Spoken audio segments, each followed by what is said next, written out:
been months now since the first Ada County Sheriff's deputy killed in the line of duty. And today the investigation is closer to an end. First here on CBS 2 News at 4, the Boise police officer who shot and killed the man responsible for killing Deputy Tobin Bolter earlier this year cleared of any wrongdoing, saying it was justified. The Bonner County prosecuting attorney, after reviewing the evidence from the investigation led by Garden City Police, says all officers involved showed extraordinary restraint and professionalism. This all happening in April 20th is when it began, when Deputy Bolter was fatally shot during a traffic stop by Dennis McQueen, who you just saw. Officers tracking McQueen to an apartment complex where they say he refused to surrender for over an hour despite them repeating demands on a loudspeaker. And then a tactical team moved in. McQueen, they say, then shot at them. A Boise detective returning fire, hitting and killing him. Boise police releasing the body camera footage and the drone video. You saw the body camera in the drone video here for transparency. And we do want to warn you that what we're about to show you does contain graphic content. Shots fired, check yourself, Get on the ground.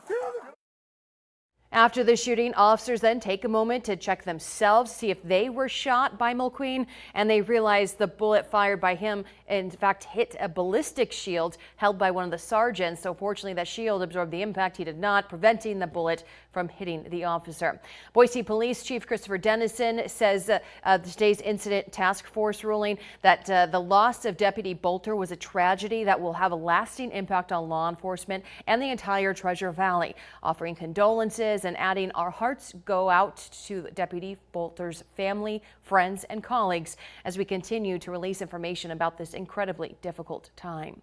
Now, Deputy Bolter's death leading to an outpouring of support from the community for days, especially for his family, and then a statewide funeral procession honoring fallen officers. This is the final call for Deputy Tobin Bolter.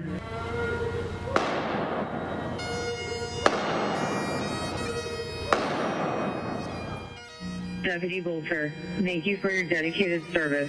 We have the watch from here.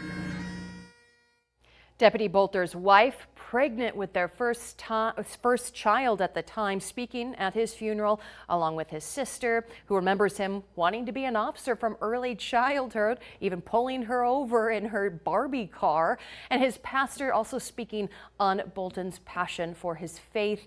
Those honoring him filling the Idaho Ford Center, as you see, and then even the outside amphitheater filling with people. Before that, an hours-long procession through the Treasure Valley with hundreds involved and thousands paying tribute along the way. We have much more on idahonews.com. Just look for this article on the website. It's our top story, easy to find. And then inside this article, we've got a link to the Critical Incident Task Force video. If you want to see all of that video that we showed you snippets of, you've got that. Also, the in-depth look at the justification for force when it comes to the officer shooting McQueen. For continuing coverage between and after newscasts with